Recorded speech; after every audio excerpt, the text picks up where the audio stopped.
Chapter 1. The Garden Club Gale. The summer sun had settled gently over the village of Rosehill, bathing its cobbled lanes, clipped hedges, and timber-framed cottages in a honeyed light. A breeze slipped through the meadows, soft enough to flutter. Bunting strung between the apple trees in Lady Fernbridge's sprawling garden.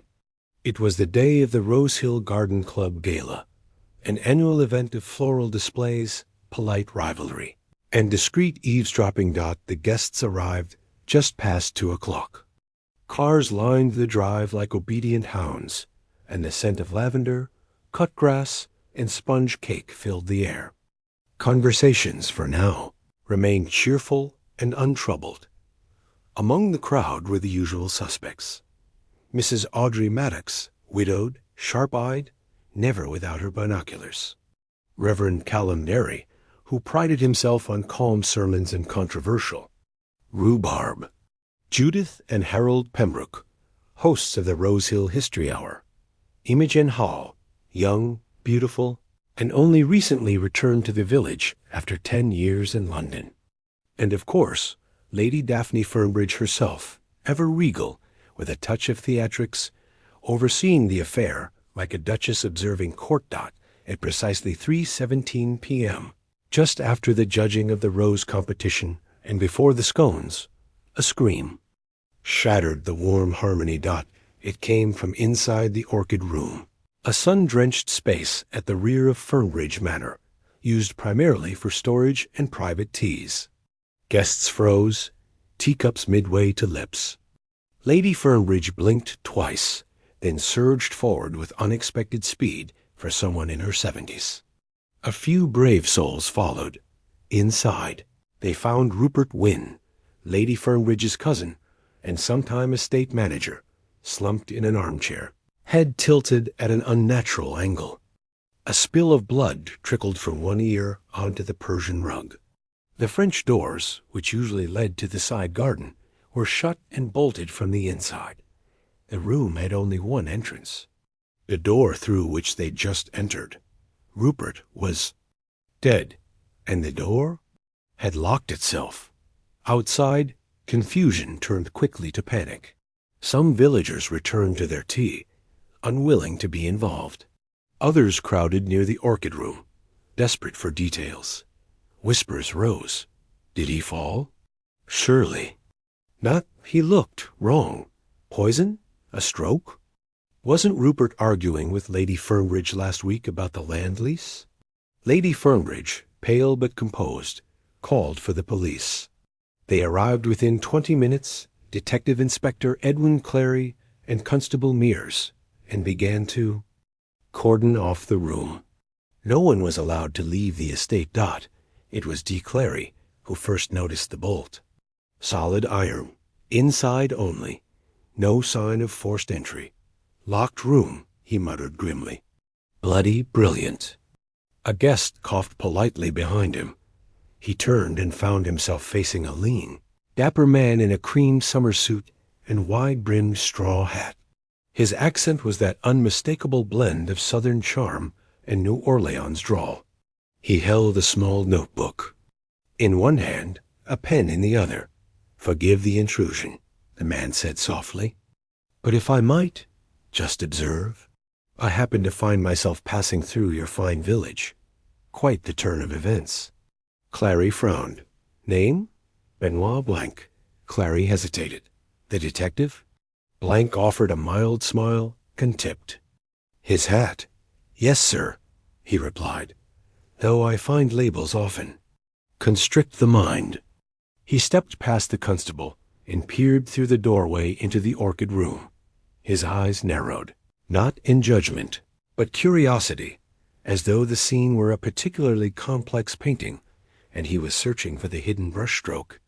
Thus began Benoit Blanc's involvement in the case that would come to be known across England as the murder at Fernbridge Manor, or more poetically, the door that locked itself. Chapter 2. A locked room and loose tongues. Inspector Clary stood beside the body of Rupert Wynne, his brow furrowed as if trying to furrow deeper still. He'd sent Constable Mears to begin taking names from the guests. Meanwhile, he crouched low and examined the bolt on the French doors. Locked from the inside, he muttered again, tapping the iron bolt with his pen. And not a scratch, or sign of tampering.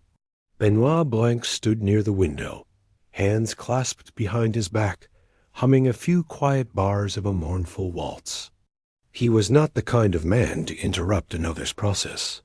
He watched Clary work, absorbing the room instead, the way the rug bunched slightly under Rupert's foot, the tea tray knocked half off the side table, the faint but present scent of bitter almonds beneath the orchid's perfume. "I see you've spotted the same thing," Clary said, glancing over. "The smell?" Blanc asked. Clary nodded. "Cyanide, perhaps, though it'd be quite the bold choice." Blanc moved closer, careful not to touch anything. "And bold would not be entirely out of character for this setting," he replied quietly. "A murder. At a garden gala, in the home of a lady. That is theater." Clary gave him a sidelong look. "You really think this was murder?" "I do not think anything. Not yet," Blanc said. "But the facts we have do not sing a song of natural death." They turned as the path creaked behind them. Lady Fernbridge stood at the threshold of the room now, flanked by Imogen Hawley and the vicar. She held a porcelain handkerchief in one hand, but hadn't wept. "Inspector," she said, her voice even, "if you wish to question me, I am ready." Clary nodded. "Let's speak somewhere private." Blanc, meanwhile, stepped outside. In the garden, the guests had divided into clusters, like frightened starlings. Gossip was now aflood. "I heard he threatened to sell the orchard. They say he was caught stealing from the trust. Lady Fernbridge once called him a disappointment." Blanc's presence, calm and unhurried, drew glances, but little resistance. He moved from group to group with the ease of someone who knew how to listen without seeming to. He stopped beside Mrs. Audrey Maddox, who was sipping lemonade and eyeing the house through binoculars. "Such a shame," she murmured. "I told Mavis something like this was coming. Did you?" Blanc asked, taking a seat beside her. "Oh, yes," she whispered. "Rupert was always poking around where he wasn't wanted. I saw him, twice, sneaking down the old servants' path at night. And just last week, there was shouting from Lady Fernbridge's study. I've got sharp ears." "I don't doubt it, Mom," Blanc said gently. "And what was the dispute, do you know?" She leaned in. "Land, something to do with a lease. Expiring this year. Rupert wanted it sold. Daphne, Lady Fernbridge, did not." Blanc made a note. "And was anyone particularly attached to Rupert?" Mrs. Maddox's lips pursed. "Well, Imogen Howell seemed close to him. Odd, really, considering she's just back in town. But I saw them walking together twice by the pond. Seemed tense." Blanc nodded and stood, offering her a brief smile. "Thank you, Mom. You've helped more than you know." Back inside, Inspector Clary returned from his interview with Lady Fernbridge, frustrated. "She says she was overseeing the cake judging at the time of death. Says half the village can vouch for her. No motive, no clues. Just a dead man and a locked room." Blanc tapped his pen lightly against his notebook. "Then we begin," he said softly. "Not with the room, but with the people who feared what Rupert might do next." Clary folded his arms. "You mean the land lease?" "I mean everything," Blanc said. "A man is rarely killed for one thing alone. He is killed for the sum of all his sins. We just don't know which ones yet." That night, Rosehill slept uneasily. Police tape fluttered in the wind around Fernbridge Manor. Somewhere behind its locked doors, Rupert Wynne's body waited for the coroner. In the village, shutters were drawn and lights stayed on longer than usual. And in the small room he'd taken at the Rosehill Inn, Benoit Blanc sat by the window with his tea growing cold, watching the darkness and thinking deeply. There was something wrong with this picture, and he intended to find out what. Chapter 3. The Village. Awakens morning in Rosehill dawned gray and muted, as if the village itself was reluctant to wake. Mist crept low across the gardens, softening the hedgerows and muting the colors of the roses that had just yesterday won blue ribbons and admiring praise. Today, no one mentioned the garden club dot at the Rosehill Inn. Benoit Blanc sat in the breakfast room, absently stirring a lukewarm cup of coffee. The news of Rupert Wynne's death had spread like ivy overnight, twisting its way through tea kettles, post offices, and morning routines. The villagers who passed by the inn window wore expressions somewhere between curiosity and dread. Morning, Mr. Blank, came a warm, slightly breathless voice.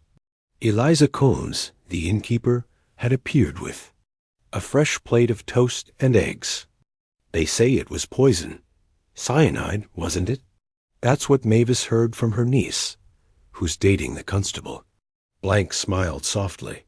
Well, I can neither confirm nor deny.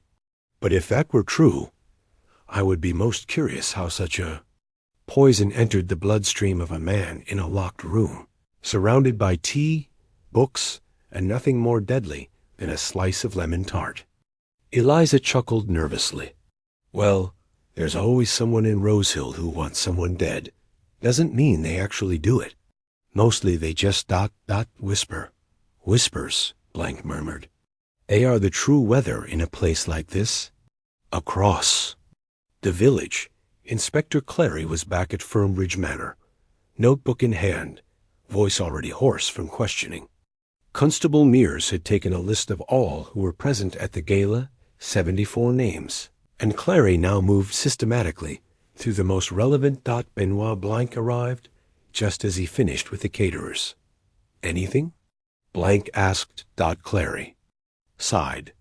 Only that nobody saw Rupert enter the orchid room, and no one seems to have seen him leave the garden party either, until, of course, he was found dead. In villages like these, he said, resentments are stored like preserves, neatly jarred, labeled, sometimes forgotten at the back of the cupboard. But if you open one after too long, it turns. Later that morning, Blank made his way to the Glade, a modest country house nestled in the eastern edge of the village. The iron gate was slightly ajar. Imogen Halley lived here now, recently inherited from her great-aunt, though she had only just moved in 2 months prior. She answered the door in a linen dress, barefoot, her auburn hair tied loosely at the neck. Mr. Blank, she said, slightly wary. Is this about yesterday? Yes, ma'am. Only a few questions, if I may. She hesitated, then stepped aside. The house smelled of lavender and old books. Blank took a seat in the drawing-room, where the morning light slanted through lace curtains.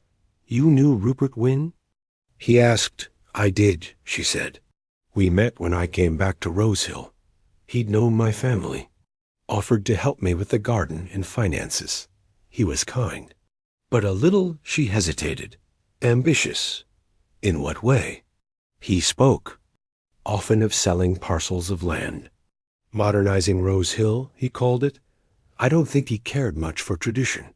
Did he pressure you into anything? Blank asked.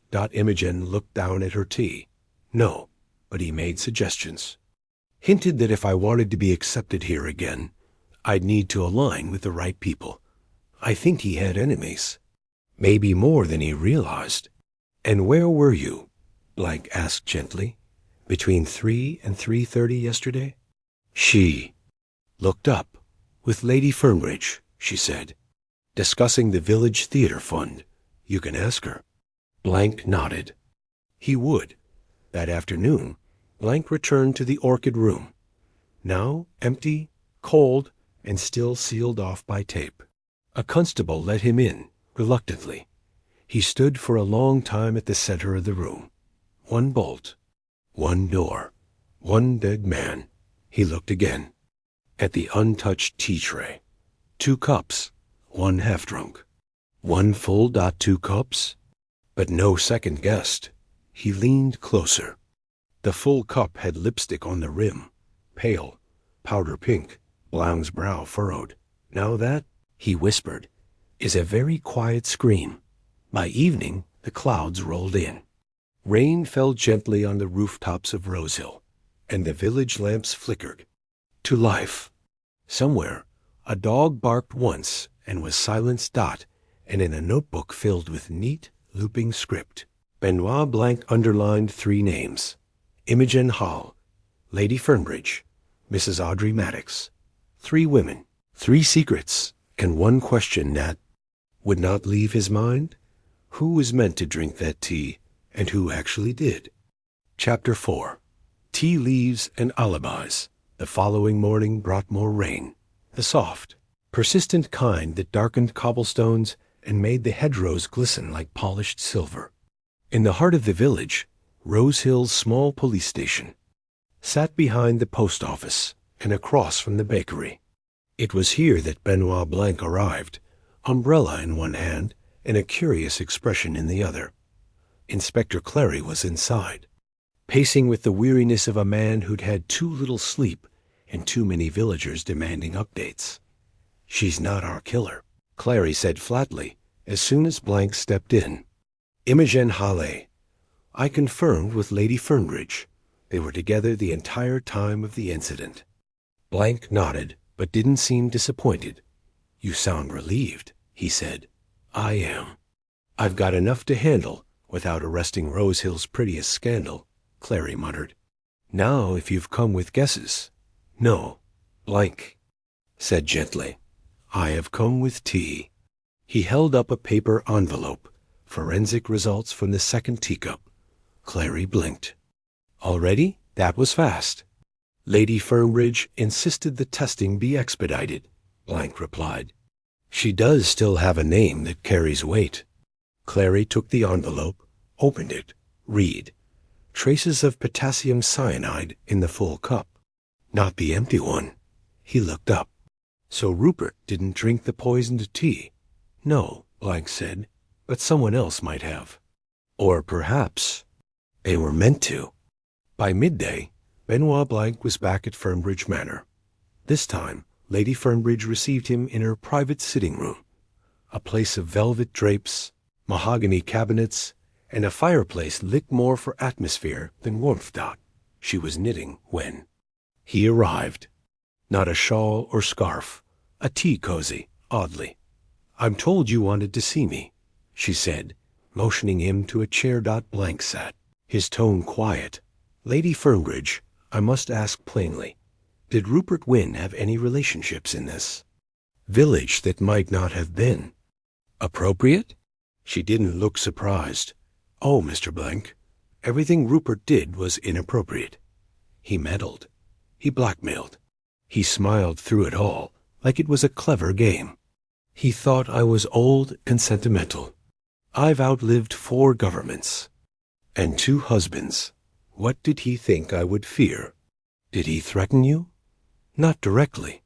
But he did suggest that if I didn't agree to his land proposal, certain family matters might find their way to the papers. Things my late husband kept quiet." Blanc made a note.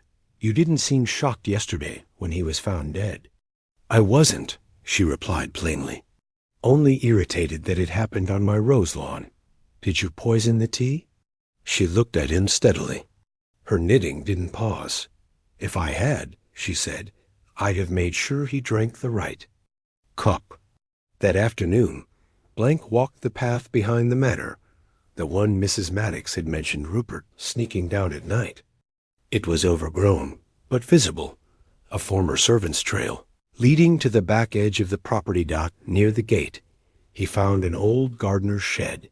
Inside, tools, a rusted wheelbarrow, a cracked mirror, and something else, a glass bottle, tucked behind a crate, faded label. The scent, unmistakable. Almonds. Cyanide. By evening, the constables had found fingerprints on the bottle. Not Rupert's, not Lady Fernbridge's, not Imogen Hale's. They belonged to Judith Pembroke, the mild-mannered local historian and radio hostess, who, according to her husband, hadn't left his side all afternoon at the gala, but her prints were on the bottle, fresh, and when they went to speak with her, she was gone. Vanished. Leaving behind a half-packed suitcase, a recently burned letter. In the fireplace, and a note, just 3 words written in uneven ink. He found out. That night, the villagers of Rosehill drew their curtains tighter. The rain returned, heavier now, and Benoit Blanc sat once again by the window of his room, watching it streak the glass. Rupert Wynne had not been an innocent man, but perhaps he hadn't been the intended victim either. The question now was no longer who killed him, but who was supposed to die. Chapter 5. The Pembroke vanishing. The village of Rosehill, small as it was, had not seen a disappearance in nearly 2 decades. That last one had turned out to be a sheepdog found living on someone else's farm. But Judith Pembroke, scholar, tea-sipper, and faithful host of the Rosehill History Hour, was not a sheepdog, and she was most certainly missing. The constables had been dispatched at once. Inspector Clary was livid. She couldn't have gotten far. He barked that morning in the village square. There's no train until evening, and the only cab driver says she hasn't rung him. Benoit Blanc stood quietly under the awning of Harrow's and Sons booksellers, watching the bustle. His eyes narrowed not with frustration, but interest. "People don't run," he said softly, "unless they fear being caught, or unless they fear someone else will get to them first." Clary turned, still irritated. "You really think she poisoned Rupert?" "No," Blanc replied. "I think she tried, and someone else beat her to it." That afternoon, Blanc paid a visit to Harold Pembroke, Judith's husband, who had been described by the locals as docile, a bit pale, and strangely fascinated by train timetables. He opened the door to his modest red-brick cottage. With a dazed look, "She's never done anything like this before?" he stammered. "She wouldn't just disappear?" "Judith is dependable." Blanc nodded. "May I come in?" Inside was what one might expect of a local historian's home. Books everywhere, stacked on chairs and windowsills, some open and bristling with notes. A teacup sat on the armrest of a reading chair. The fire was cold. "She didn't tell you." "She was leaving?" "No," Harold said, "though we'd argued. The day before the gala." "What about?" Harold hesitated. His hands twisted in his lap. "She'd received a letter. No return address. She burned it after reading it, but I managed to glance at a few lines before she crumpled it. It said something about Rupert knowing what she did. She told me it was nonsense, old village gossip. But I think he broke off, eyes shining. I think Judith was terrified." Blanc leaned forward slightly. "Do you know what she was afraid he knew?" Harold swallowed. "I think it was about Eleanor Cates." Blanc frowned. "I'm unfamiliar." "She died 15 years ago. Judith's best friend. Found drowned in the lily pond behind Fernbridge Manor. It was ruled an accident, but Judith ... She never quite accepted that." Later that day, Blanc walked the overgrown path to the lily pond, just behind the orchard. It was quiet now, duckweed covering the surface, willows bending low. The air was thick with the scent of wet leaves and something faintly metallic. He crouched by the old bench. Carved into the wood was a name, EC 1997. He stood in silence for some time. Then, slowly, he began to see the outlines of a much older story.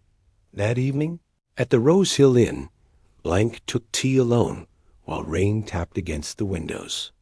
The innkeeper, Eliza, watched him from the sideboard. "You look like you've seen a ghost," she said gently. "Perhaps I have," Blanc replied. "A ghost disguised as a murder." He opened his notebook. Inside, a list now ran to half a page. Judith Pembroke, attempted poisoner, secret from the past. Rupert Wynne, blackmailer, land schemer, not the intended victim.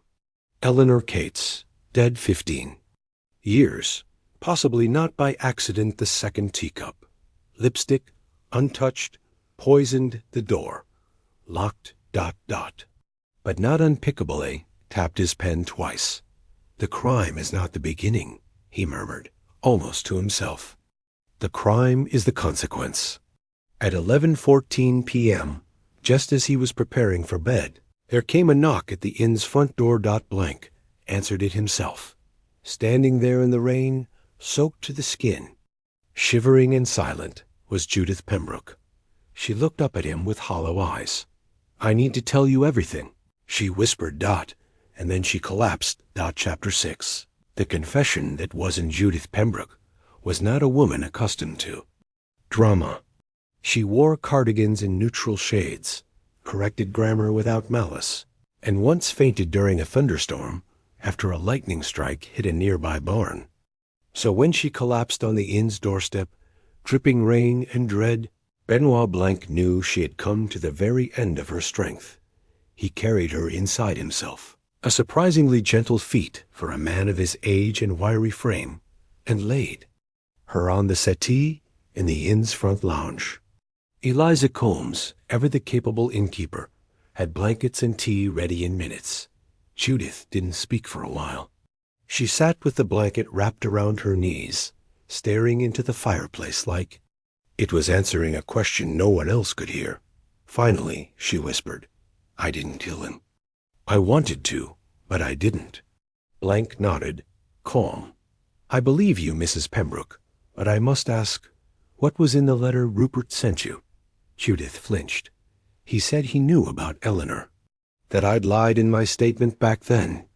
That, if I didn't support his land deal publicly, he'd remind the village who I really was." "What did you lie about?" Blanc asked gently. Judith's eyes shimmered. "That I was with Eleanor the night she died. I wasn't. I said I was because I couldn't bear for them to dig any deeper." "Why?" "Because," she whispered, "Eleanor had been having an affair." Blanc blinked once. "With whom?" Judith didn't answer. She just stared deeper into the fire. The next morning, Clary arrived at the inn, scowling. "You know she fled the scene and destroyed evidence, right? I could arrest her." Blanc didn't argue. "Instead," he said, "then let me show you why she ran." He brought Clary to the lily pond, showed him the initials carved into the bench. Then to the gardener's shed, where the cyanide bottle had been found. "She bought the poison 3 weeks ago," Blanc said, "but she never used it. Because Rupert died before she got the chance." Clary exhaled. "So someone else beat her to it." Blanc nodded. "And they likely knew what she intended to do." Clary grimaced. "You're saying 2 murder plots? One successful?" "I'm saying that in this village, guilt has more than one author." Later that day, Blanc visited Imogen Hallé again. This time, her guard was lower. She looked tired, almost fragile beneath her composed smile. "I heard about Judith," she said. "Will she be arrested?" "Not today," Blanc replied. "There are still pieces missing, and I believe you may hold one." Imogen's brow furrowed. "Me?" Blanc reached into his notebook and slid out a photograph. It was old, black and white, taken at one of Rosehill's summer fêtes long ago. In it, Eleanor Cates stood laughing beside a young woman who bore more than a passing resemblance to Imogen. "My aunt?" Imogen said. "That's Eleanor. The woman beside her is my mother. They were best friends." "And Eleanor?" Blanc asked. "Do you know how she died?" Imogen nodded slowly. "Drowned. They said she slipped." "But what do you believe?" Blanc asked. Watching her carefully, Imogen's fingers curled slightly in her lap. "I believe she knew too much. And I believe someone made sure she couldn't speak." That evening, at Fernbridge Manor, Blanc asked Lady Fernbridge one final question. Did Rupert know what happened to Eleanor Cates? Lady Fernbridge, now seated in her grand drawing-room under the portrait of her first Husband said nothing for a long time. Then everyone knew. But no one said. She looked at Blanc with eyes sharp as cut glass, because in Rosehill, silence is often safer than the truth. That night, Benoit Blanc sat again by the window of his room. Below, the mist had returned to the streets. The gaslights flickered, and from somewhere far off, a fox barked once and vanished into hedgerows. He opened his notebook and turned to a blank page dot at the top.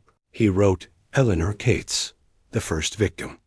Then below that, he added, Rupert Wynne, the second. And finally, the killer has not finished. Chapter 7. Secrets in the cellar. The rain had finally stopped. By morning, Rosehill emerged from its mist like a photograph dipped in water and left to dry on a windowsill. The clouds had broken, and though the light was gray and reluctant, there was at last clarity, and that, Benoit Blanc thought, could be dangerous. For secrets, once exposed, are rarely satisfied with light. They hunger for consequences. He returned that morning to Fernbridge Manor, ostensibly to review Rupert's personal effects, which had been boxed by the constables and placed in the estate's west cellar, unused since the pandemic. Lady Fernbridge had given permission. Nothing down there but dust, spiders, and regrets, she'd said with a wave of her hand. Blanc descended the narrow stone staircase with a lantern in hand, brushing cobwebs from his sleeve. The cellar was large, arched, and quiet as a tomb. He passed boxes of old books, lanterns, a crate of expired brandy bottles, until he found the one labeled R.W. Estate Records. Inside were ledgers, correspondence, lease agreements, and at the bottom, an unmarked envelope, brittle. At the corners. Blanc opened it. Inside, a faded photograph. A younger Rupert Wynne, standing beside Eleanor Cates. But what arrested Blanc's attention was not their posture. It was their proximity. His hand was around her waist. Her face, half turned toward him, full of something between affection and defiance, and tucked behind the photo. A second image, Lady Fernbridge, younger, pregnant, standing alone. No date. No name, but folded behind it a slip of paper with 2 words in Rupert's careful script. Not yours. Blanc exhaled slowly. So that was it. This wasn't just land or leverage. Rupert had been carrying ammunition, and someone had finally decided to silence the gun. By noon, Blanc was back at the police station, where Inspector Clary had his boots up and a growing headache. You were right, Clary muttered, tossing a file onto the table. I had Mears. Pull the 2009 inquest on Eleanor Cates. He tapped the page. 2 witnesses claimed she was alone by the pond, but one of them was Rupert Wynne, and the other ... Blanc finished the sentence for him, was Lady Fernbridge. Clary rubbed his eyes. This whole damn village is built on secrets. Blanc gave a slight, tired smile. No, Inspector. All villages are, but this one is finally cracking. That evening, Blanc visited Judith Pembroke, now staying quietly, in the guest room of the vicar's house, hidden from gossip and arrest warrants alike. She looked thinner, but steadier. Her voice was stronger.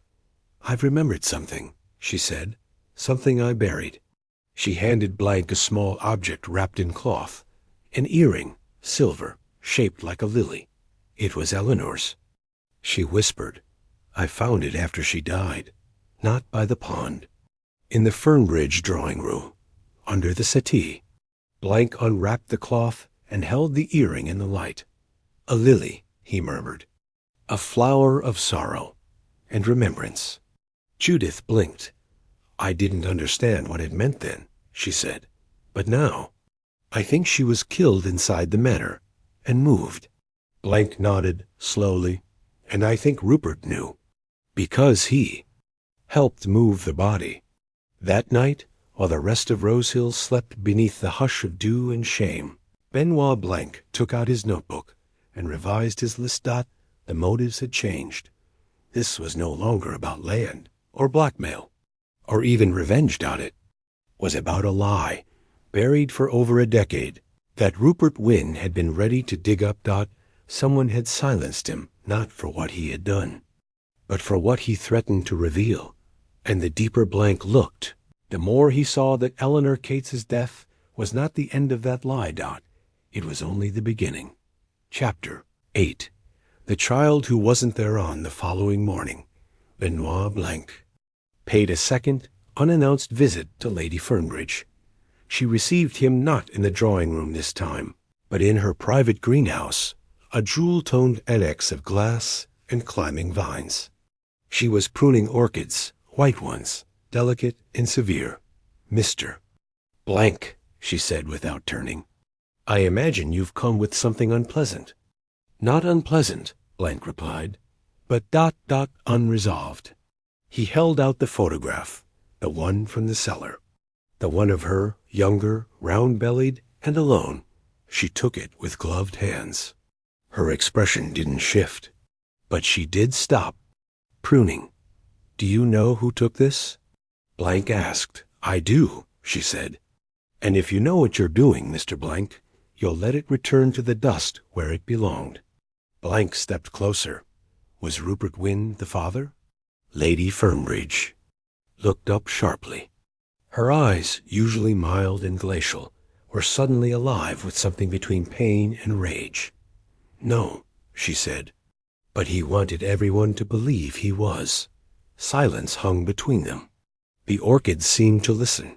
"He used this," she continued, "held it over me for years, not because he cared about the truth, but because he knew the village would care, that it would tarnish my legacy, that I'd spent decades maintaining a name, a house, a standard. And this," she held up the photograph, "was his matchstick." Blanc nodded slowly. "And Eleanor Cates?" Lady Fernbridge's face changed then, a long, painful shift, like frost melting. "She was my maid. For a time, but also more than that, a friend. She knew things about the child, about what came after." Blanc waited. She threatened to speak. "I begged her not to. She said she would keep the secret, but she was angry and proud.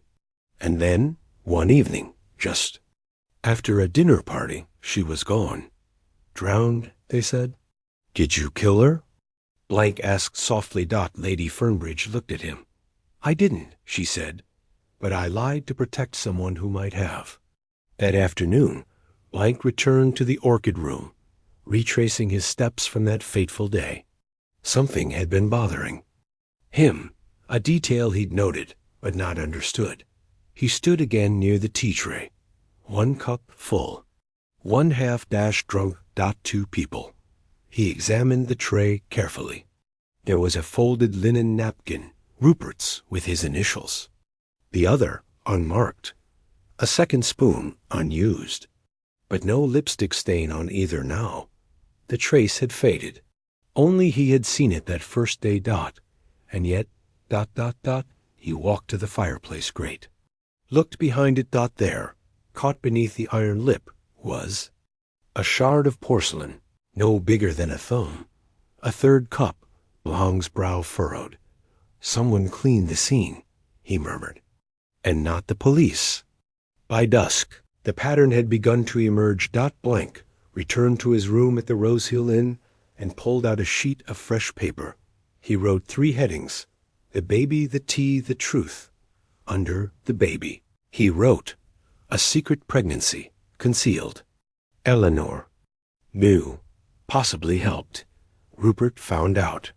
Used it as blackmail. Under the tea," he wrote, 3 cups, not 2. Third shattered, removed. Lipstick stain. Poison was meant for someone else. Rupert drank the wrong cup. Or the killer made sure he drank the right one. Under the truth. He simply wrote, "Lady Fernbridge lied, but not to protect herself." Then he underlined one final name, Imogen Holly. That evening, Blanc walked alone through the narrow lanes of Rose Hill, hands in his coat pockets, rain threatening again overhead. He passed the post office, the bakery, the village hall, and then he saw Imogen, standing by the gate of the old orchard, watching the manor. "Evening, Miss Hawley," he said. Softly, she turned. Her eyes were dark. "I know you're getting close," she said. Blanc tilted his head. "Then help me understand. What was Rupert going to tell them?" Imogen hesitated. Then, with quiet finality, she said, "He was going to tell them who I really am." Chapter 9. The girl in the photograph. Rain began to fall as Benoit Blanc and Imogen Hawley stood by the orchard gate. A quiet, steady rain that didn't rush them, but instead gave their conversation the feeling of being tucked beneath a heavy curtain. The kind of rain that gave one permission to say difficult things. "I was born in Rosehill," Imogen said. "But my mother left when I was 2. We lived in London for most of my life. I only came back after she died." Blanc nodded gently. "Your mother ... was." Imogen looked him in the eye. "Eleanor Cates." Blanc let the silence breathe between them. "So the child in the photograph," he said softly, "the one Lady Fernbridge carried, that wasn't her child at all." Imogen shook her head. "No, it was me." Inside the Rosehill Inn later that night, Blanc stared at the notebook in front of him. This new truth did not simplify the case. It widened it. Eleanor had carried a child for Lady Fernbridge, or pretended to. The reasons were still murky. Had it been to hide a scandal? A lover? An inheritance? He scratched out the heading, a baby, and replaced it with something more accurate, the inheritance. If Lady Fernbridge had raised Imogen as her heir, even indirectly, then Rupert's blackmail wasn't just cruel. It was strategic. "Expose the lie," Blanc murmured, "and remove Imogen's standing in the village. Destroy the legacy. Force the land sale. All with one whispered truth." And Rupert Wynne had the photograph. Which meant someone else, someone who loved Imogen, or owed her mother a debt, might have killed him to keep that truth buried. Next day, Inspector Clary arrived at the inn with a letter in hand and an unreadable look on his face. "You might want to see this," he said, setting it on the table. Blanc unfolded the paper. It was a confession, brief, typed, anonymous. "I killed Rupert Wynne. He was a blackmailer, and he was about to destroy an innocent person's life. I won't say who, but I would do it again. I acted alone. Let it be enough." Blanc set the letter down. "Posted last night," Clary said. "Dropped in the old parish box. No prints, no CCTV. Whoever wrote this wanted to end the story clean." "But no one writes a confession like that," Blanc said, "unless they want you to stop digging. Which means they fear what we might still find," Clary grimaced. "Do you believe it?" Blanc looked out the inn window toward the manor. "I believe someone wants it to be over. But I don't believe this was ever about one lie or one life. This was about a chain of truths, each link forged by guilt." Later that day, Blanc returned to the Fernbridge Library, where a collection of family ledgers were kept. Lady Fernbridge had granted him full access now. Her resistance turned to resignation. He found it, an entry from 19 years ago. Private arrangement with EC finalized. No mention to public trustees. Inheritance to follow maternal line under alternative. Surname E.C. Eleanor Cates. "She didn't carry the child," Blanc whispered. "She gave her child to protect her, or to protect someone else." And suddenly the image sharpened.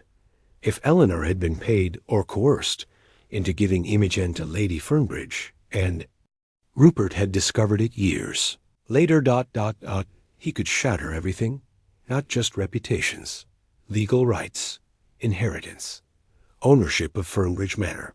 And then, as Blanc closed the ledger, a final thought crept in. What if Imogen hadn't been told the truth until recently? And what if the real killer wasn't protecting her past, but her future?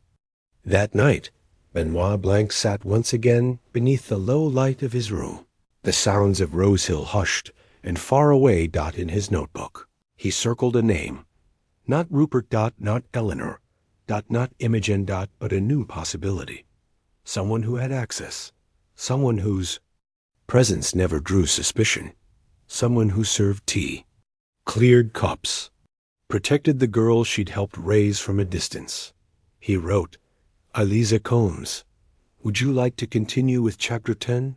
Or pause for a summary of Chapters 10 to 15 to map out how the rest of the mystery will unfold? You said colon 10 Chat GPT said, absolutely. Here is Chapter 10 of Benoit Blanc and the door that locked itself. Chapter 10. The quiet ones the next morning. Benoit Blanc came down to breakfast at the Rosehill Inn, as he always did, calm, polite, and seemingly untroubled by the storm beneath the village's surface. Eliza Combs had already laid out his tea, toast, and eggs. She smiled warmly as she poured. Anything else, Mr. Blanc? She asked. He looked at her closely. She was precise in her movements. Not nervous, never that, but careful, as though she'd spent her life placing things exactly where they belonged. Yes, Blanc said softly. A question. Eliza blinked. All right. Where were you during the judging of the cakes? Just before Rupert Wynne was found? She paused. Not long, less than a breath. In the pantry, she said, preparing the prizes. I wasn't at the judging table itself, but I could hear them clapping when Mrs. Langley won. Blanc nodded. You served the tea earlier that day, did you not? I did. And how many cups were on the tray? Her eyes flicked downward. The smallest movement. 2, she said. Blanc said nothing, just smiled faintly. Later that morning, Inspector Clary cornered Blanc just outside the post office, where the villagers still gathered in cautious clumps to speculate. She's the innkeeper, Clary said. You really think she did it? Blanc gave him a long look. Eliza Combs has been in Rosehill her whole life. Worked in Fernbridge Manor as a housemaid, then as the lady's companion. Opened the inn after her husband died. Knew everyone. Heard everything. So? Clary shrugged. So, Blanc replied, she may know exactly what Rupert threatened to reveal. She might even have known Eleanor Cates, perhaps. Better than we think. Clary looked skeptical. You think she was involved back then, with Eleanor's death? Blanc shook his head. No, I think she made a promise, and kept it for 19 years. That afternoon, Blanc walked the path behind the manor again. This time, he found the old service entrance unlocked, a quiet hinge, a forgotten corridor. He passed the dusty kitchens, the servants' staircase. And in a small wood-paneled office, long since unused, he found what he hadn't dared hope. For an old guest book, buried beneath a sheaf of linen. Among the names was one, written neatly in 2006. Eleanor Cates, private nurse, 2 weeks. Blanc smiled. She stayed here, before her death. Not as a maid, as a guest. Or more precisely, a mother, temporarily hidden from sight. There was also a second entry. From the same year, Eliza Combs, leave-in domestic, nursery wing that evening. Blanc returned to the inn. The lamps were lit. Supper was being prepared. The village, as always, put on its face of normalcy. He found Eliza Combs in the kitchen, wiping down the counters. She looked up at him. Something on your mind, Mr. Blanc? Yes, he said. Many things, but one in particular. He set the photograph down gently, the one of Eleanor and Rupert. Folded behind it the one of Lady Fernbridge, heavy with child. Eliza didn't touch it. But she didn't look away either. She was scared, Eliza said finally. Eleanor, scared they'd take her baby. That someone would claim her unfit, poor, unmarried. Blanc nodded. So she made a deal. Eliza's hands trembled slightly. Gave the child to Lady Fernbridge, on the condition she'd be raised well, quietly, loved, no one was to know. Rupert found out. He used it like a knife. "Eliza," Blanc said quietly, "did you poison him?" She didn't answer at first. Then I switched the cups. A long silence followed. I thought he was going to humiliate her. Imogen, make it public, strip her of her inheritance, her identity. So I put the cyanide in the tea, the third cup, the one I brought him when he asked for a fresh pot. But something went wrong, Blanc said. Eliza nodded. He picked the wrong one. Or maybe I did. He drank before I could stop him. Later that night, as she was escorted gently into the back of a constable's car, the village looked on in stunned silence. Eliza didn't cry. She didn't speak, but she looked out the window at Imogen High, standing near the manor gates, the girl she had helped raise from a distance. And for a moment, her eyes softened. Blanc stood quietly by the lane. Some crimes, he knew, were not born of cruelty. They were born of devotion. Chapter 11. A death too simple. Rosehill was hushed in the days that followed Eliza Combs' arrest. Even the church bell sounded different, as though reluctant to disturb the village's fragile silence. Eliza had confessed. The constables, the press, even the villagers seemed satisfied. But Benoit Blanc was not. He sat on the back bench of the empty village church, late in the evening, turning a small notebook over in his hands. The confession had come too easily, too neatly. And Eliza had said something just before they took her away that continued to echo in his mind. He picked the wrong one. But if Rupert Wynne had picked the wrong cup, who was the right one? Earlier that day, Blanc had visited Imogen Hawley. At the manor, she met him in the music room, where sunlight slanted across dust-moted air, and the grand piano sat untouched. "I don't know what to say to her," Imogen said softly. "To Eliza, she saved my life, or maybe destroyed it." Blanc was silent for a time. "Eliza thought she was protecting you," he said, "but she didn't know the whole story." Imogen looked up, startled. "What do you mean?" Blanc withdrew. A photograph from his pocket. Not one Imogen had seen before. It showed Rupert in the garden, holding a letter. The same one he had used to threaten Judith Pembroke. The same stationery used to blackmail others. There was a second blackmailer, Blanc said.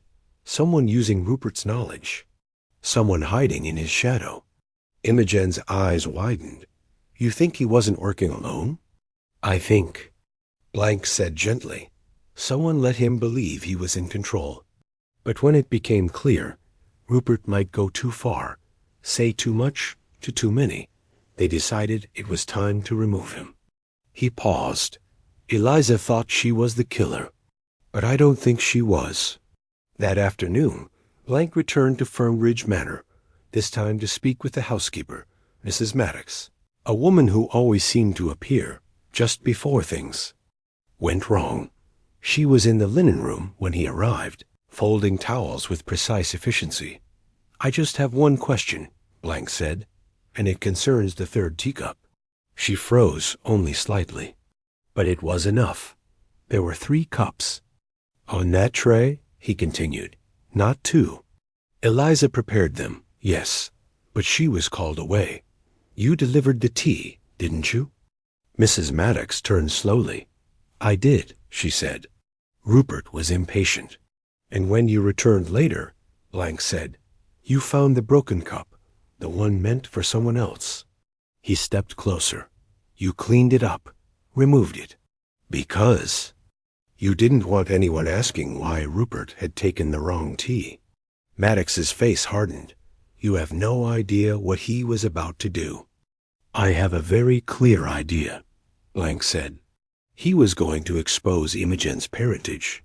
He was going to sell half the village to developers. He was going to destroy what little peace still existed in this place. And he deserved to die. For that? Maddox's voice trembled. but her hands were steady. "No," she whispered. But someone had to stop him. That evening, Blanc returned to the orchid room one last time. The house was quiet. He stood by the fireplace and imagined the scene. 3 cups, one poisoned, one untouched. One meant for someone else. And someone not Eliza, standing just off. To the side, watching Rupert drink the wrong one, and letting him doubt at dawn the next morning. Benoit Blanc gathered the key figures in Fernbridge Manor's great hall. Rain tapped gently at the windows. Imogen, Judith, Inspector, Clary, Lady Fernbridge, Mrs. Maddox, and Eliza Combs released temporarily. At Blanc's insistence, he stood before them, quiet as always. "This murder," he began, "was not an act of rage, nor of revenge. It was an act of containment, someone plugging a leak in a dam about to burst." He turned to Eliza. "You brought the poison, but you were not the killer. Someone else let Rupert drink it, and then made sure the scene confused the rest. Of us," he turned to Mrs. Maddox, "you cleaned the tray, disposed of the 3rd cup. You watched him drink the wrong tea and said nothing." Maddox said nothing. "Then he wasn't supposed to die." "No," Blanc agreed. "But when he did, you saw the opportunity to end the scandal, and you took it." Eliza stared at Maddox in disbelief. "You let me take the blame." Maddox looked down. "I let you take the piece." And yet, Blanc knew this wasn't the end. There was one more secret. One thread still pulled tight at the center of the web. A secret that would lead him into the final twist. But for now, the storm had broken, and the killer had a name. Chapter 12. A truth left untouched after the revelations in the great hall. Rosehill seemed to exhale, not in relief, but in exhaustion. The villagers whispered less now. Some claimed justice had been served. Others said it had merely been rearranged, that Mrs. Maddox had not been arrested. Inspector Clary, reluctantly persuaded by Blanc, accepted that while she had concealed evidence, she had not committed the murder herself. Not in a legal sense, but Blanc wasn't done, because something still didn't sit right. That evening, he met Lady Fernbridge once more, this time in her portrait gallery, where the faces of generations stared down in fading oils and stern frames. "I imagine you've come to tell me I'm wrong again," she said, swirling her brandy. "No," Blanc replied, "only that you missed something." He held out a document, a copy of the amended will Rupert Wynne had drafted 2 weeks before his death. Lady Fernbridge took it with a frown. "This was never filed," she said. "It would have no legal standing." "No," Blanc said, "but it tells a story." He pointed to a line: "Bequeath all holdings at Rosehill Downs and Fernbridge Edge to Miss Imogen Holly, in trust on the condition of public acknowledgment of parentage." Lady Fernbridge's eyes narrowed. He was forcing me to name her, or forcing you both to, Blanc said softly. He'd intended to reveal the truth and then gift her the land, but not as a favor, as control. It was never about kindness. It was about possession. Lady Fernbridge's jaw clenched. Would have rather burned it all than accept his terms. "I know," Blanc replied, "but someone else might not have." Later that night, Blanc returned to Imogen Hale's cottage, where she sat alone by the fire, twisting a small silver ring between her fingers. "You've known most of it," she said before he even spoke, "but not all." Blanc nodded once. Waited. She took a breath. "He told me." Blanc blinked. "Rupert?" Imogen nodded. "The day before the gala. He brought me the letter. Said he'd come to an arrangement with Lady Fernbridge, that they would announce the truth, and that I'd inherit the land anyway, but only if I played along." "And did you?" Blanc asked. Her voice was brittle. I pretended to agree, smiled, nodded, but when he left, I called her Lady Fernbridge. I asked if it was true. She confirmed it. She begged me not to believe him. She said he was twisting everything, that if I trusted her, the truth could stay buried. Blanc leaned forward. What did you do? Imogen stared at the fire. I went to Eliza, told her everything. I didn't know she had the poison, but I knew she would do something. I wanted her to. Blanc let the silence fill the room. So, you set the wheels in motion. Imogen's voice was barely a whisper. I didn't pour the poison, but I wound the clock. The next morning, Blanc met Inspector Clary beneath the twisted elm tree in the village square. Clary looked as if he hadn't slept. You're not charging Imogen? No, Blanc said simply, but she didn't kill him. She didn't even ask anyone to. She simply revealed the truth to someone loyal enough to act on her behalf. Clary grunted. You're splitting hairs. Blanc gave a small, tired smile. That's what justice often is, Inspector. A matter of degrees.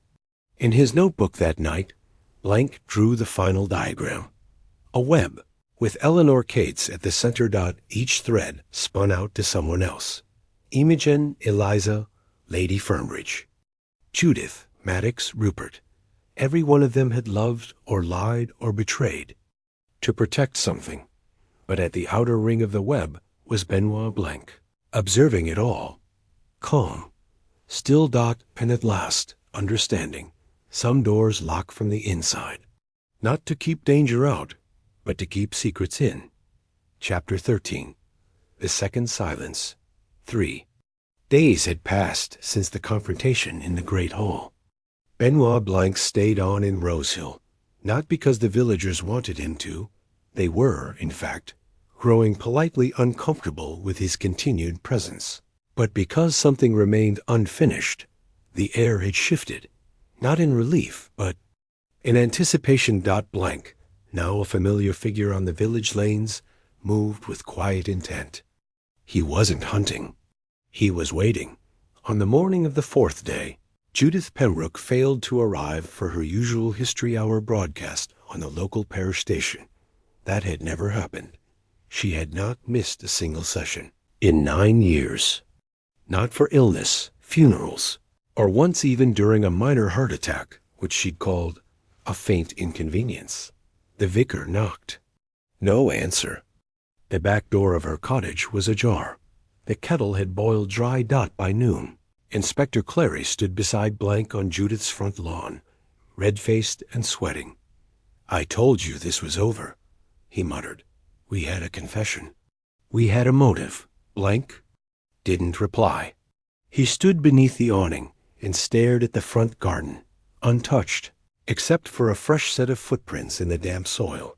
Women's boots, narrow, but too small to be Judith's. He crouched beside the flower bed. She's not dead, Blanc said quietly. At least not yet. Clary looked at him. You're certain? No, Blanc replied.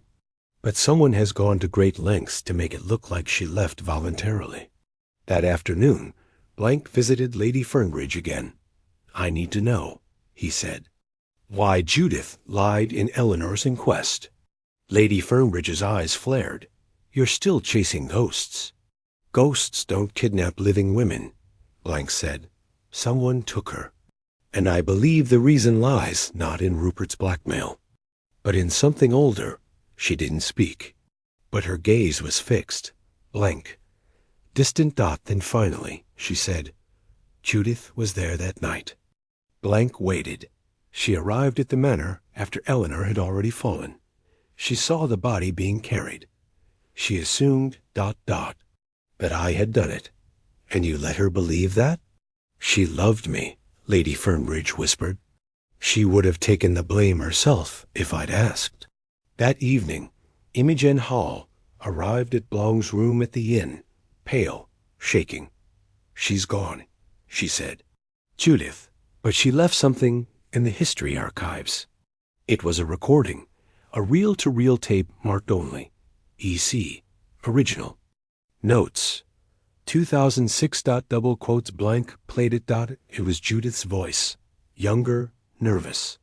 Eleanor didn't fall. I heard them argue. It wasn't Lady Fernbridge. It was someone else. A man. I saw him strike her. Just once. She hit her head on the fireplace. I don't know if he meant to, but he didn't check. He just picked her up and carried her outside. Blanc stopped the tape. You recognize the voice she's talking about? Imogen asked. I have an idea, Blanc said very quietly. But if I'm right, then Judith's disappearance isn't about silence. It's about self-preservation. That night, Blanc stood beneath the orchard trees. There were rustling sounds in the dark. Someone was watching him. Someone who had heard that the past was rising. And that Benoit Blanc, calm, relentless, surgical, was about to name the last. Person left standing. Chapter 14. Where the orchard ends the next morning, Rose Hill awoke to news that rippled through its tightly stitched seams. Judith Pembroke had been found. She was not dead. She was not even hurt. But she was hiding in the old gardener's hut at the far end of the Fernbridge orchard, the one that hadn't been used in over a decade, half collapsed with ivy in time. Dog Walker had noticed a flickering light the night before Blanc and Clary arrived first, lanterns in hand, and gently pushed open the weather-warped door. Judith sat on a stool near a rusted stove, wrapped in a tartan shawl, hands folded like a penitent schoolteacher. I wasn't kidnapped, she said at once. I just needed time before anyone asked me to lie again. Back at the inn, with tea steaming in their hands and silence pooling in the room like fog, Blanc let Judith speak. She didn't look at him as she spoke, only at her hands. It wasn't Lady Fernbridge who struck Eleanor. It was Rupert. Blanc's brow didn't even lift. He already knew. They argued in the orchid room. Judith continued. He said he'd found out everything. About the child. About the inheritance. About what Eleanor had agreed to, and what she hadn't. She told him to leave the past alone. He was angry. Not in control. He grabbed her. Shouted something like, "You'll ruin everything." Then she pushed him. Or maybe he tripped.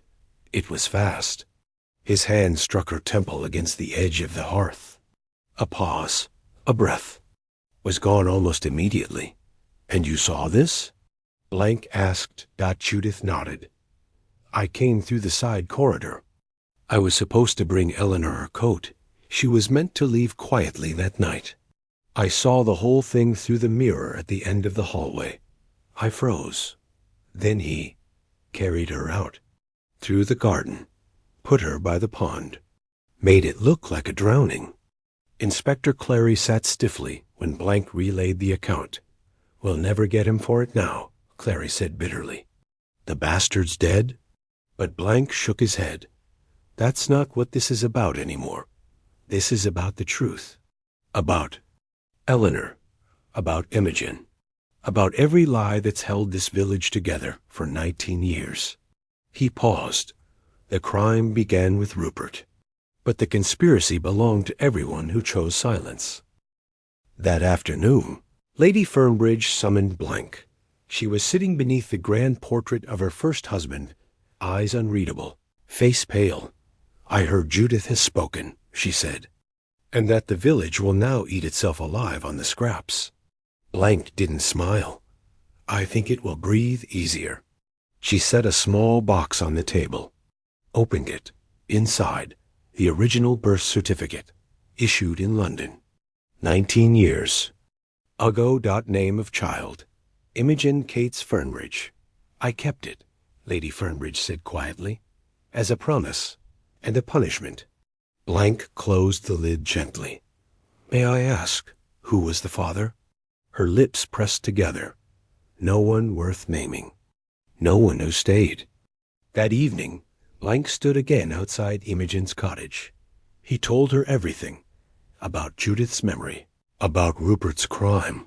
About how the past had finally torn its last seam. Imogen said nothing for a long time. Then she asked, Does it matter any more? Blanc looked at her gently. Only to you. She nodded once.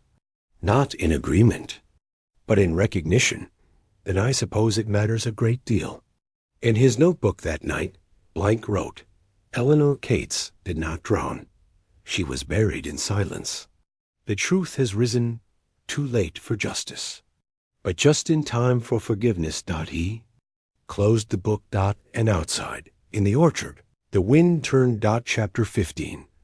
The last lie the next morning. Rosehill did what it always did in times of confusion. It gathered. In kitchens, under pub rafters, in post office queues, like sheep in mist, huddling closer the more uncertain the weather. And uncertainty hung everywhere. Eleanor Cates had not drowned. Rupert Wynne had not been murdered by who they thought, Imogen. Halle was not who she had claimed to be, or rather, she had been someone more, all along. Still, there was one detail no one could quite explain. Why did Rupert Wynne bring the letter to Imogen the day before the gala? And why, as Judith had hinted, had someone tried to stop him? Benoit Blanc sat by the fire in the Rosehill Inn that evening, speaking with Inspector Clary over brandy and silence. I don't like this, Clary said. You've got a confession. Judith told her story. Imogen's not denying any of it. What else is there? Blanc leaned forward. There's still someone lying, he said. Not to protect Eleanor, not to protect Imogen, but to protect themselves. Clary's brow furrowed. You mean Lady Fernbridge? No, Blanc said. I mean Judith. That night, Blanc walked alone to Judith Pembroke's cottage. She answered the door before he knocked. I thought it might be you. He nodded, stepping in. I've been thinking about your story, he said gently. It's remarkable. You remembered everything, saw everything, and yet you only spoke up after Rupert was dead, after Imogen was safe, after Lady Fernbridge could no longer be hurt by scandal. He paused, but one thing doesn't fit. Judith's expression didn't change. Blanc continued. Why were you already at the manor that night, Judith? She inhaled sharply. Just once. I was returning a book, she said carefully. Blanc smiled sadly. You never needed an excuse. To be there, you had a key. You lived half your life inside those walls, long after your service ended. A pause, and you weren't just a loyal friend. You were in love with Lady Fernbridge. Judith looked away. I would have done anything. For her. I know, Blanc said, and I think you did. Judith didn't deny it. I didn't mean to lie, she said, at last. Not to you. I just couldn't tell the whole truth. Because the whole truth makes everything worse. She sat at the writing desk, looked at him with tired, determined eyes. Eleanor was leaving. She demanded the child back. She threatened to expose the arrangement. I arrived before Rupert. I tried to talk her down. She refused. We shouted. Then he came in. A pause. But she was already dead, Mr. Blanc. Blanc didn't speak. He just listened. I panicked, Judith whispered. I told Rupert what had happened. He took over. Said we could make it look like an accident. He covered for me. For her. Because even he knew the scandal would destroy everything. She looked up, eyes rimmed with salt and guilt. I let him. Take the blame. For 19 years, I let him live with it. And when he came back, waving letters, threatening to undo all that silence, I gave Eliza just enough of the truth to provoke her, to let nature take its course. I didn't pour the poison, Mr. Blanc, but I set the table. Blanc sat still, then stood slowly. The truth is rarely clean, he said, and justice even less so. He paused at the door. But the weight you carry, it was never only for Lady Fernbridge. It was for a lie that refused to stay buried. Judith nodded. And now it's loose. That night, Blanc wrote a single line in his notebook. The final. Door did not lock itself. Judith closed it, quietly, For Love. Chapter 16. The three parents of Imogen hail. A soft drizzle rolled through Rosehill the following morning, as though the sky itself was reluctant to lift the veil from what came next. Word had spread. Of course, not the full truth, but enough. Judith Pembroke had confessed something. Lady Fernbridge was no longer seen in public. Rupert Wynne, once feared and loathed, had taken on the peculiar sheen of a man both villain and victim. And Imogen Hall was now something else entirely. She was no longer the clever girl from the vicar's school, nor the housekeeper's daughter, nor the manor's quiet heir. She was all three, and none of them. Benoit Blanc found her in the Fernbridge Conservatory, pruning dead leaves from a wall of creeping bougainvillea. He didn't announce himself. She knew he was there. "Are you here to tell me who my real mother was?" she asked softly. Without turning, Blanc stepped forward. "I believe you already know." She did. Eleanor Cates. "Yes, and my father?" Blanc was quiet a moment. "There are 3 names in the records," he said gently. "None of them confirmed. Lady Fernbridge burned the original notice after the certificate was signed. But I believe it was Rupert Wynne." Imogen turned, eyes glinting, not with tears, but with something harder. "Then why did he come back? Why try to destroy me?" Blanc's voice was low. "Because men like Rupert can never love what they believe they own." The inquest was held in the Rosehill Town Hall, a spare, high-windowed room with peeling plaster and echoing floors. It had held many such proceedings. Boundary disputes, stolen livestock, a scandalous elopement once, but never a murder like this. Blanc sat in the back row, alone, as the coroner read the final determination. Death of Rupert Wynne by ingestion of potassium cyanide, administered via tea. Probable manslaughter by an unknown party. No further action recommended. The room rustled. Not a soul protested, because the truth had already escaped into the village's bloodstream. Everyone knew, and no one wanted the law to touch it again. Justice had happened already, not in a courtroom, but in a greenhouse. In a whisper. In the pages of a book burned years ago. Afterward, Imogen found Blanc once more, outside beneath the yew trees. "You stayed too long," she said with a faint smile. "I often do," he replied. "I want to leave this place," she said suddenly. "Not forever. Just for a while. London, or abroad. Anywhere with a different sky." Blanc nodded. "I think that would be wise. But before I go," she hesitated, "was anything in my life ever real?" Blanc looked at her, serious now. "Your mother gave you away to save you. Your adoptive mother lied to keep you. And your housekeeper poisoned to protect you. All 3 made choices, terrible, complicated choices, but not one of them did it without love. So yes, Miss Halley, everything was real, and that is the hardest part." That night, as he packed his single leather suitcase, Benoit Blanc paused at the window of his room at the Rosehill Inn. Below, the village lay quiet. Rain had finally stopped. Some doors were still closed, some hearts still wary. But the great lock, the one rusted shut by time, secrets, and grief, had finally clicked open, not with a key, but with the truth. Chapter 17. The letter that was never meant to be read before leaving Rosehill. Benoit Blanc did what he always did when a mystery ended. He visited the dead, not out of superstition, but out of respect. He made his way quietly to the Rosehill Cemetery, a slope of leaning stones and wet grass nestled behind the chapel. The morning was overcast, soft with drizzle, and the air smelled of lavender and moss. He found her easily. A modest, lichen-streaked headstone near the wall. Eleanor Cates, 1984 to 2006, beloved daughter.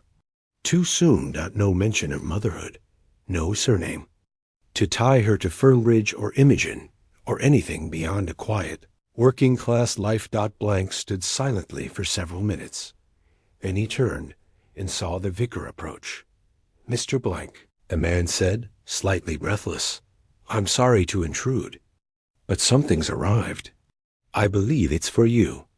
He handed Blank a thin, creased envelope, browned at the edges. No stamp, no sender. Just to be read by B. Blank. Only when all is known. Blank opened it slowly. Beneath the yew tree at the cemetery gate, the paper was old, the ink slightly faded. It was handwritten, and unmistakably Eleanor's. To whoever finds this, or rather, to whoever finds the truth. If you're reading this, then the lie has come undone. And my daughter, wherever she is, knows who she is. I loved her. I never stopped, but I gave her away so that she wouldn't carry my shame, my fear, my mistakes. I did what I thought was right.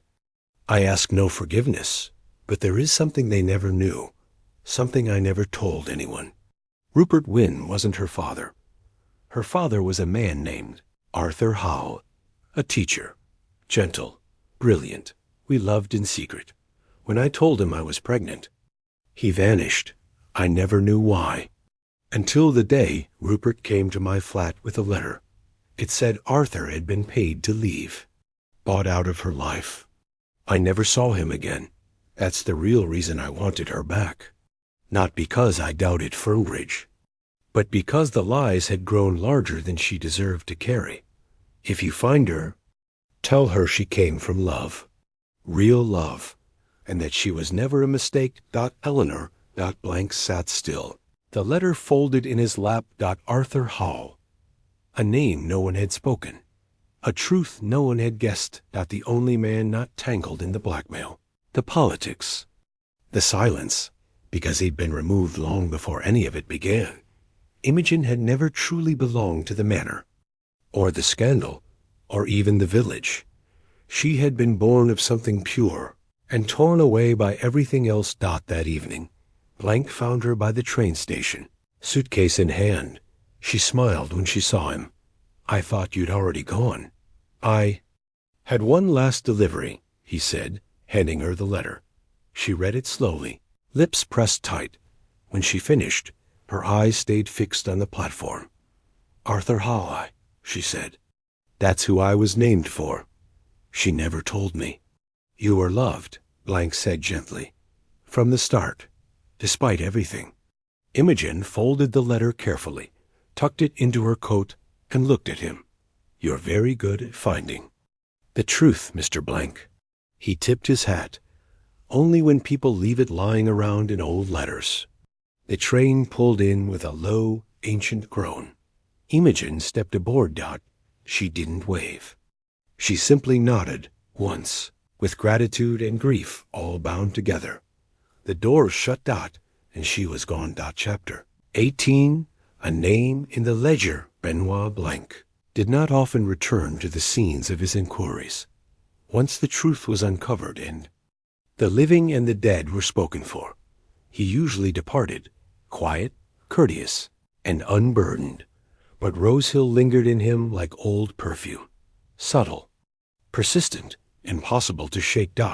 And so, 2 weeks after Imogen Hall boarded the train, Blank returned. Not for her, but for himself. He visited the Rosehill Historical Society, a musty 3-room annex off the back of the parish hall. It smelled of old wood and binding glue. A volunteer named Mr. Salter recognized him immediately and offered a pot of tea. Blank declined. "I was wondering," he said, "if you keep manor servant records, particularly from the early 2000s. Salter blinked, then nodded. "Of course. We have guest ledgers, payroll books, all that, stored in the archive room." He fetched a heavy, leather-bound book and laid it on the table. FERNBRIDGE Manor, Domestic Staff, 2002 to 2007. Blank turned the pages gently. FOOTMEN. Cooks, gardeners. Then one name stopped him. Arthur Hall, private tutor, probationary, hired, the 2nd of March 2006. Dismissed. March 29th, 2006. Blank stared at the line. Dismissed. Just before Eleanor. Kate's fell. There was no explanation. Blank found Judith Pembroke again, seated in the library, arranging books in strict alphabetical order, though no one had asked her to. He handed her the page. She looked at the name, and the color in her face drained. "I remember him," she said softly. Quiet, serious, too clever for the matter. "Why was he dismissed?" Blank asked. Judith paused. Then, almost ashamed, she said, "Lady Fernbridge." She saw how Eleanor looked at him. Said it would complicate things. One day he was. There the next he wasn't. Rupert claimed he paid him off, Blank said. But it was Fernbridge. Judith looked away. She couldn't bear the idea that the child might grow up outside her control, that Eleanor might have another option. Later, Blank walked the gravel drive of Fernbridge Manor one last time. The estate looked exactly the same, except perhaps a little smaller. Lady Fernbridge met him in the drawing room, in her usual seat, hands folded like a monarch enduring her final audience. "I suppose you're here to accuse me of something new," she said. Blank smiled. Faintly, no accusations. Just a curiosity. He placed the record in front of her. She didn't flinch. "He was never going to stay," she said. "He was weak. Not fit for this place." "You're speaking of the child's father?" "I'm speaking of Eleanor's mistake." There was a long silence. Then Blank asked the question he hadn't dared ask until now. "Did you love Eleanor?" Lady Fernbridge stared at him, and for a single second, a sliver of truth far too late, her composure cracked. "I envied her." Outside the manor gates, Blank stood for a long time, looking back at the house that had swallowed so many truths. Not all mysteries ended in violence. Some ended in fear, some ended in power, and some, like this one, ended in loneliness. That night, in his notebook, Blank wrote his final line. The door did not lock itself. It was locked by every hand that touched it, and everyone that walked away. Chapter 19. The letter from far away. The village of Rosehill had begun to adjust to its new shape. With Rupert Wynne dead, Judith Pembroke stepping back from public life, and Lady Fernbridge retreating into the walls of the manor, the center of power had shifted, quietly, imperceptibly, but completely. For the first time in nearly a century, the Fernbridge estate had no heir in residence. No tea parties.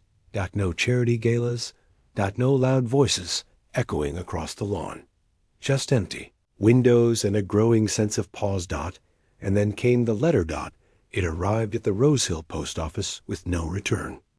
Address: postmarked New Zealand. The envelope smudged and water-streaked, but clearly addressed. Miss Imogen Cates Hale, C. O. Rosehill Parish Records, Fernbridge Village, England. The postmistress nearly fainted. She hadn't seen foreign post in years. The letter was forwarded discreetly to Benoit Blanc, now back in London, but still in contact with Imogen. She had not given him her address, but he had known she would want this. He forwarded it to her immediately. Inside the envelope, a folded page, typewritten, with corrections in blue ink. It was from Arthur Hawley. Dear Imogen, you don't know me, but if you're reading this, you've likely been told. I was your father, and I left before I could become one.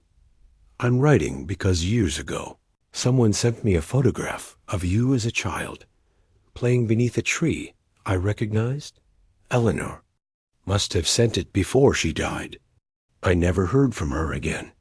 I want you to know I didn't leave because I was afraid of you. I left because they offered me a life outside the mess, and I took it. That was my cowardice, not yours. I have no inheritance to give, just a small house by the sea and a string of regrets. But if you ever come this far south, the kettle's on, and there's a room for you. Yours, in absence and truth, Arthur Hale. When Imogen received it, she read it twice without breathing. Then she folded it once, carefully, and placed it inside Eleanor's letter, now creased and worn like a leaf. Pressed in a book. Two voices from the past, one who gave her away, one who let her go. And together, they gave her the only thing she truly needed, a beginning. In Rosehill, Lady Fernbridge received word that Imogen had accepted the estate, but would not live there. She would retain the land, convert it, protect it. Open the gardens to the public, turn the old stables into a retreat for writers, and the orchid room, once the silent witness to so much shame, would become a library. The villagers whispered. Of course, but not out of malice, out of something like hope. Benoit Blanc, hearing of it all from afar, closed his notebook at last. The case was over, not by force, not with handcuffs or headlines, but with letters, graves, rooms left open, and secrets finally spoken aloud. Chapter 20. Before the train leaves, air in Rosehill had begun to change. Late spring sunlight dappled the cobblestone streets. Gardens bloomed again, and the pubs were louder at night. A kind of cautious peace had settled in, but not everyone had stayed. Judith Pembroke had retired from broadcasting, choosing silence over her once booming voice. Mrs. Maddox had moved to Yorkshire to be closer to her sister. Lady Fernbridge no longer appeared in public, and some said had taken to walking the estate in the early hours like a ghost, reluctant to fade. And now Imogen Halley was leaving too. Not escaping, departing. With intent and with purpose. Blank returned. Just once, not to stay, but to say goodbye. He found Imogen at the station again, much like last time. Same platform, same suitcase. But she looked different now, not hardened, but formed. The indecision that once clouded her expression had been replaced by clarity. He smiled as he approached. You always arrive at the last minute, she said. I don't like goodbyes, he replied. They're rarely the end, and never the truth. She laughed softly. They sat together on the long bench, the train not due for another 10 minutes. For a while, they simply watched the sky shift through the lattice of overhead wires. Then Imogen said, Do you think I'll ever know who I really am? Blank didn't answer immediately. Instead, he pulled something from his coat pocket, a folded page torn from his notebook. What's this? She asked. A riddle, he said. She opened it. One line. Who are you when no one is looking? She looked at him, puzzled. That's it? That's all there is, Blank said. Solve that, and the rest doesn't matter. She studied it for a long moment, then folded the page and tucked it into her coat. And who are you, Mr. Blank, when no one is looking? He smiled. I'm still trying to find out. The train whistle called. A low, echoing note like a sigh. They stood. She took his hand briefly. Thank you, she said. Not for solving it, for not solving it too fast, for letting it all breathe. You solved more than I did, he replied. She boarded. As the train pulled away, she leaned against the window and tapped the glass once with her fingers. Not a wave, but a rhythm. A heartbeat. Blank remained on the platform long after the train had gone. Later, as he walked back through the village for the last time, he passed the old Fernbridge gates. They were open. No guards. No locks. Just a gravel path leading into the orchard, where no doors locked themselves anymore. He paused. Then kept walking, and the wind, catching the edge of his coat, carried one quiet truth with it. Mystery is not the absence of answers. It is the presence of people who are hard to forget.